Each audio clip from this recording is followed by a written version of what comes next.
Hi, I'm Katrina, I'm Joanne. and we're with the Troup County Foster Parent Association. And we want to tell you about what makes our Christmas program a little bit different than some of the others. Well, I think it's the people. I think so too. We have the most amazing people here. Our volunteers committed to making sure that these children get exactly what they have asked for Christmas.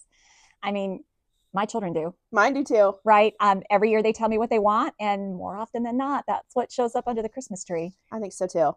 And so we ask all of the children in care what their top 3 wishes are so that we can move mountains to make that item happen for them. And there are a lot of reasons why we go so far to do that. It really does take a village, okay? These children are in foster care through absolutely no fault of their own. They are experiencing this horrible situation, and Christmas is the hardest time of the year. Yeah, they just want to be at home. Right? They just want to be home. They want to be in their own beds. They want to be with their own family. They want to experience their own Christmas traditions. Think about what Christmas means to you. Yeah. What does Christmas mean to you? It is our family traditions. And a lot of times these children are not in a place where they can experience their family traditions. So it's important to us that this small gesture we can make to make sure that the item that they asked for Christmas is under that Christmas tree, because personally, I don't think the worst moment of their life is the time to find out that Santa provides differently for some children than he does for others. And that's why I do it. Yeah, I agree. We just want to do these. This is just the tiniest little bit that we can do to make their Christmas, as good as can possibly be. You know what? I also want to add in all of the many, many things that foster parents are already doing for these children on a daily basis. There are visitations with parents. There are court visits. There are visits with case managers, visits with CASA workers, doctor appointments, counseling appointments. I think the average foster home has 5 appointments a week on top of school, on top of work, on top of everything else they're doing. And this is something where our community can come together. It takes a village. These foster homes have taken these children into their homes to care for them, and they are providing for them. And this is something that we can do to help them. Right. So that they don't have to worry. They don't have to worry about Christmas. Christmas is just going to show up, and it's going to be what that child wants. Exactly. So what we're looking for right now is at least 2 more groups to sponsor 5 or more children. So that could be a church group, a Sunday school group, like a civic group, a business, any kind of group like that, a neighborhood, anyone that wants to come together and sponsor 5 or more children. And then tell them what we'll provide and what we ask them to provide. Okay, so we, from each sponsor for each child, we ask that they provide 1 wish. And again, I think you mentioned that we give you 3 options to choose from, so that you can get that done. There's always that one thing that you can't find in the store, and Christmas isn't ruined if we can't find that one thing. We still have other options. We also ask what that child's most needed item is. Some of the things on this year's list: coats, jackets, booster seat. I've seen shoes, bedding. Yep. So yes, foster parents do provide beds, and yes, they do provide the bedding. Right. But if a child is given a bedding set, that then becomes theirs. Their own bedding. And then they can take that bedding if they are moved to a different home. They can take that bedding home when they reunify with their family. And it just makes things more comfortable. I mean, when I go on vacation, what am I the most grateful for when I get home? Your own bed. Right. My bed. Yeah. And that's one more thing that these children are living without during the holiday season. So those are some of the needs that are on the list. And then we also ask for a new store-bought outfit. We will do another video on the topic of clothing and children in foster care. The takeaway here is just that a brand new with tags on store-bought outfit is a luxury for these children for a number of reasons. And at Christmas, we do like to provide that for them. Right. And so to help you pick all of those things out and do your shopping, what we will give you is their list of what their need is, what their wish lists are, their sizes of clothing and shoes and things like that, their favorite colors, any hobbies, things that they're into, like Legos or blocks or Barbies that they have shared with us. Occasionally there's a special need, if a child is a little bit developmentally delayed, sometimes their gifts might seem like they're geared for the wrong age, but that would explain why, they need something for a different age. So information like that is helpful.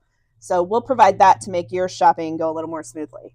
Yes, very soon. So Santa has made his list and checked it twice. Yes. And all of our children have made the nice list. And so our volunteers right now this week and next week, we're collating the information this week. Right. Next week, it's going to start to get distributed out. Certainly by November 10th, maybe a little earlier this year, it'll all get out to the sponsors. And then we ask that sponsors have their items returned to us by December 10. And the drop-off point for this year, like every year, thank you so much, Mike Patton-Ford. They have been faithful sponsors of ours for many, many, many years. Yeah. We couldn't do this without them. So you drop your items off out there, and we go and we pick it up, and then we bring it back here. Right. December 10th sounds really early in the month, but there is so much more that goes on after that date behind the scenes.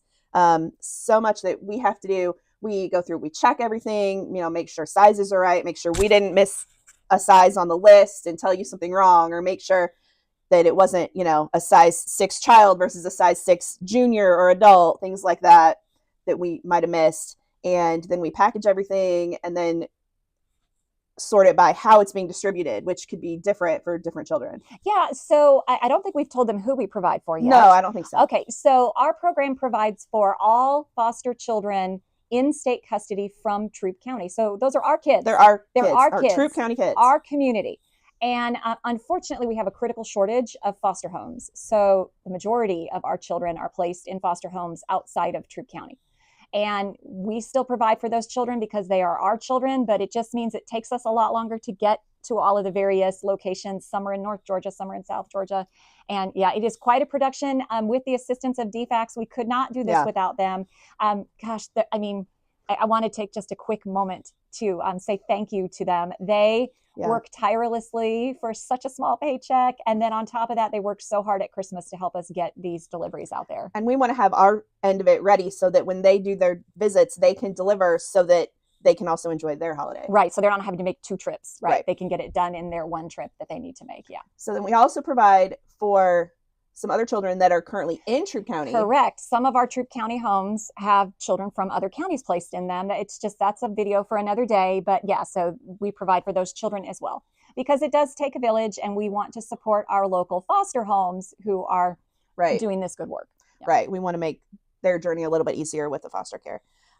So we have lots of other opportunities coming up to assist. We really right now are asking for 2 more groups to sponsor. But please follow our Facebook page. We will be talking more about sponsoring individual children. That will also happen at Mike Patton-Ford.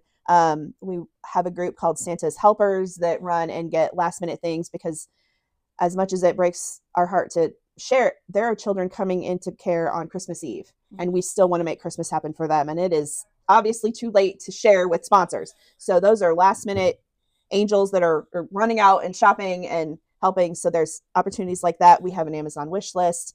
All of those things can be found on our Facebook page. And so please follow. That's the best way to get hold of us, right? Agreed. The best way to reach us really is the Facebook page.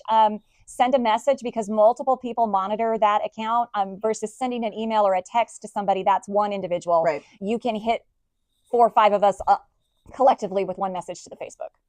Yeah. So if you are willing and able to sponsor, definitely send that message as soon as you can so we can get sponsored children information out to you. And we appreciate you watching. We aren't great at these videos, but no, we've been told it's 2024 and we have to do them. So here we are. We're trying our best because we love these kids and we want to make this happen. So we're trying. But thanks for watching, and please follow our Facebook and help us support these kids the best we can. Thank you. Bye-bye.